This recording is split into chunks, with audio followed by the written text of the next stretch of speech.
నేను చూశాను. తప్పకుండా ఈ రోడ్డును డెవలప్ చేయాల్సిన అవసరం ఉంది. దాన్ని ఏ విధంగా డెవలప్ చేయాలనో డెఫినెట్గా డెవలప్ చేసే బాధ్యత, తొందరలోనే పని ప్రారంభించే బాధ్యత ఈ ప్రభుత్వం తీసుకుంటామని చెప్పి కూడా నేను మీకు తెలియజేస్తున్నాను. ఇంకో పక్క ప్రభాకర్ రెడ్డి గారు, అదే మాదిరిగా ఎమ్మెల్యే గారు ఇంకా చాలా విషయాలు చెప్పారు. అవన్నీ కూడా నేను రాసుకున్నాను.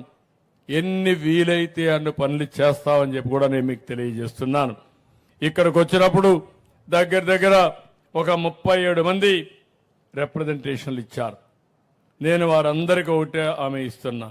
ఒక 5 మంది ఎన్టీఆర్ భరోసా కింద ఎలిజిబిలిటీ ఉంది, శాంక్షన్ చేయమని కోరారు. హౌస్ సైట్స్ ఒక 5 మంది కావాలని కోరారు. ఇంకో పక్క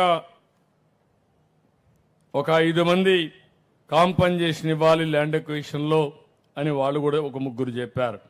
ఇంకొకరు ల్యాండ్ గ్రాబింగ్ యాక్షన్ తీసుకోమని ఒక 2 చెప్పారు.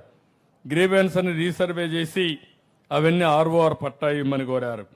ఇంకా చిన్న పనులన్నీ ఒక 30 మంది రిక్వెస్ట్ చేశారు.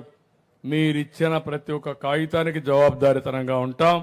కలెక్టర్కి ఆదేశాలు ఇస్తున్నా.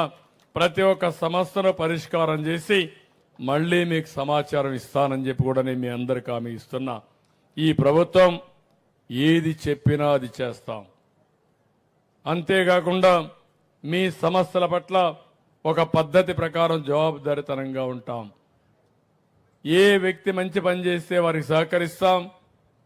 ఎవరైనా సరిగా ఇష్టానుసారంగా ప్రవర్తిస్తే వాళ్ళని కంట్రోల్ చేస్తాం. అల్టిమేట్గా ఈ ప్రభుత్వ విధానం ప్రజాహితం అని చెప్పి కూడా నేను మీ అందరికి విజ్ఞప్తి చేస్తున్నాను. మిమ్మల్ని అందరినీ కోరుతున్నాం. ఈరోజు మీరందరూ కూడా ఒక చైతన్యం రావాల్సిన అవసరం ఉంది. ఏ ప్రభుత్వం ఏ విధంగా పనిచేస్తుందో ఆలోచించాల్సిన అవసరం ఉంది. ప్రభుత్వం బాగా పనిచేస్తే మీ జీవితాల్లో మార్పు వస్తుంది. ఈరోజు కొన్ని ప్రభుత్వాలు మీరు చూస్తే 20-30 ఏళ్ళు అధికారంలో ఉండి ఊహించిన అభివృద్ధి చేసే పరిస్థితికి వచ్చారు. కొన్ని ప్రభుత్వాలు అధికారంలో 5 ఏళ్లుండి 20-30 ఏళ్లు ఎన్నిక నెట్టేసే పరిస్థితికి వచ్చారు. ఇలాంటివన్నీ జరగకుండా ఉండాలంటే ప్రజా చైతన్యమే మార్గం అని చెప్పి తెలియజేసుకుంటూ మరొకసారి ఇక్కడికి వచ్చినప్పుడు మీ యొక్క అభిప్రాయాలు చూశాను. చాలా సంతోషం.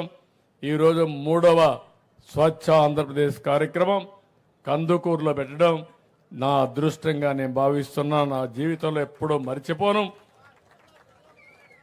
జిల్లా విషయం కూడా నా దృష్టిలో ఉంది. వీలైన తొందరలో నిర్ణయం చేస్తాం. ఎందుకంటే చెప్తానయ్యా, అంటే రాష్ట్రంలో ఇంకా కొన్ని రిక్వెస్ట్లు ఉన్నాయి. అవన్నీ కూడా దృష్టిలో పెట్టుకొని కందుకూరులో మీరు అడిగిన సమస్య, సబబైన సమస్య ఏం చేయాలో తొందరలో నిర్ణయం చేస్తామని చెప్పి కూడా మీకు హామీ ఇస్తూ, నాకు అన్ని జ్ఞాపకం ఉన్నాయి. నేను కందుకూరుకు వచ్చినప్పుడు, నేను మీటింగ్ పెట్టినప్పుడు ఆ రోజు జరిగిన సంఘటన కూడా నాకు జ్ఞాపకం ఉంది.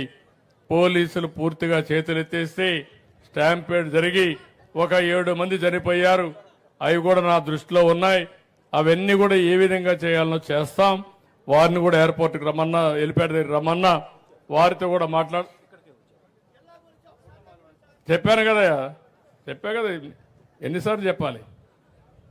నువ్వు మరీ తెలివైనడుగా ఉన్నావు. తెలివైన చాలా కష్టాలు వస్తాయి. ఏది కూడా ఎప్పుడు చేయాలనో సరైన సమయంలో సరైన నిర్ణయం, అందరికీ ఆమోదయోగ్యమైన నిర్ణయాలు ఉంటాయి. అంతేగాని నువ్వు అడిగావని చెప్పావు అనుకో, అందరూ అడుగుతూ ఉంటారు. అడిగితే చేసే ప్రభుత్వం కాదు, మీ మనోభావాల ప్రకారం పనిచేసే ప్రభుత్వం అని మరొక్కసారి మీ అందరికీ హామీ ఇస్తున్నా. కాబట్టి మీ అందరి అభిమానంతో మరొకసారి అందరికీ నమస్కారాలు. జై హింద్. అందరికీ ఓకేమ్మా. చిన్న విన్నపం.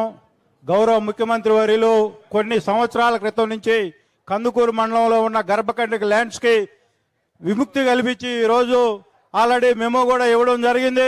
కందుకూరు నియోజకవర్గంలో ఉన్న 4 గ్రామాల ప్రజల తరఫున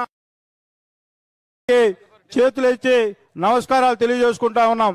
కొన్ని దశాబ్దాల నుంచి ఆ ప్రాబ్లం ఉంది సార్. ఈరోజు ఆల్రెడీ మెమో కూడా ఇచ్చారని చెప్పి గౌరవ అధికారులు చెప్పడం జరిగింది సార్.